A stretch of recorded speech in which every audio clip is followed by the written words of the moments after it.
Hello, Valentine Hills families. Wow, what a start to the school year. I am here with what I'm hoping is the beginning of a couple different iterations of talking about being partners between parents and teachers.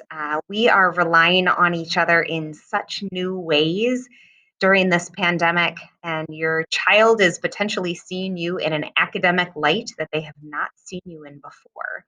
So, we're going to be rolling out just a couple of little video tips and tricks coming from here over at school as you are engaging as your child's first teacher, and we have the opportunity to join in along the way.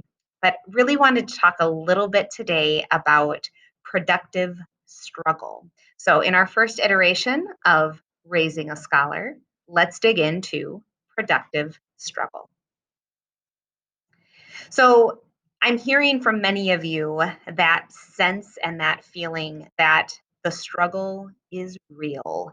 Trying to get kids to do things that they perceive as too hard or too boring or too frustrating, or they just flat out don't want to do it.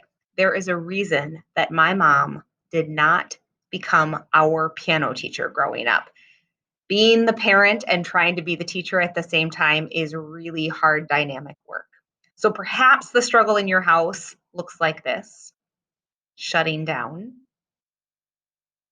getting frustrated, lots of emotions, procrastinating, or just saying, I need your help all the time. And as parents, we want to remove those barriers. We don't want kids in a really hard world to have to struggle with one more thing sometimes. And so what happens is we jump in to help and we jump in to rescue.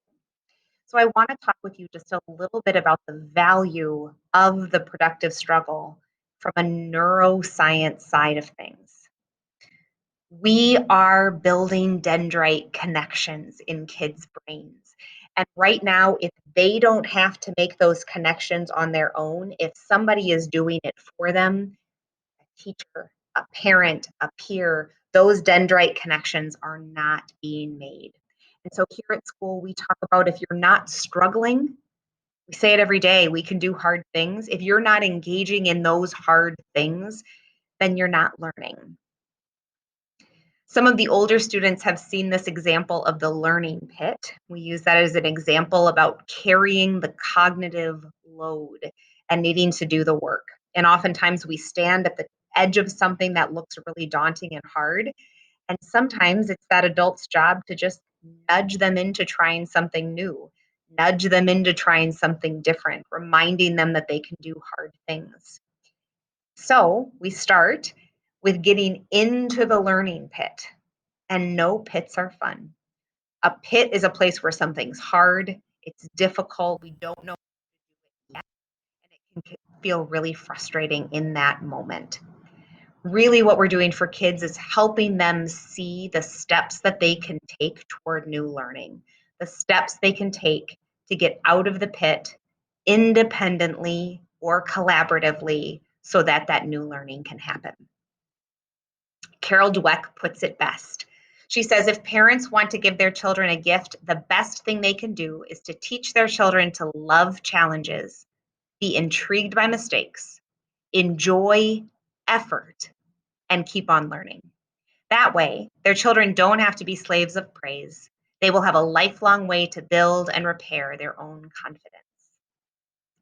So we are working toward kids being independent learners, moving from being dependent to independent. And we know that that's what you want for your kids too.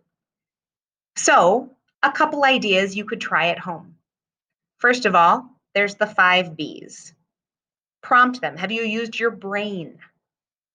Have you looked in a book? Have you browsed for the answer? Have you checked with a buddy? And finally, have you asked the boss? So there's lots of ways without immediately going to you for help that they can start going through the process of using their tools. And at the end of the day, they might figure it out differently than you would have pointed them toward, but they figured it out. They made those connections. They did it independent. They saw that they could do hard things and they were able to do some learning. I really like some of these prompts because in the moment when emotions are high, it can be really a struggle to let kids have productive struggle. But a few things to keep in mind. Encourage them. I know you can figure it out. You got this. Prompt them. What steps can you take in order to be successful? Why not ask a classmate how they worked through the problem? You might want to try something different.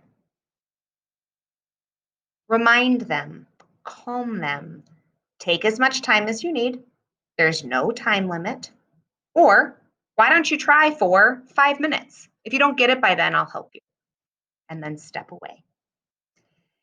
Our scholars are smart, and we will continue to work with you and with them to help them be problem solvers so they can do hard things.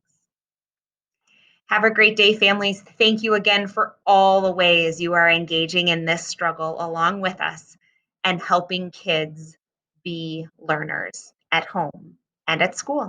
Have a great day.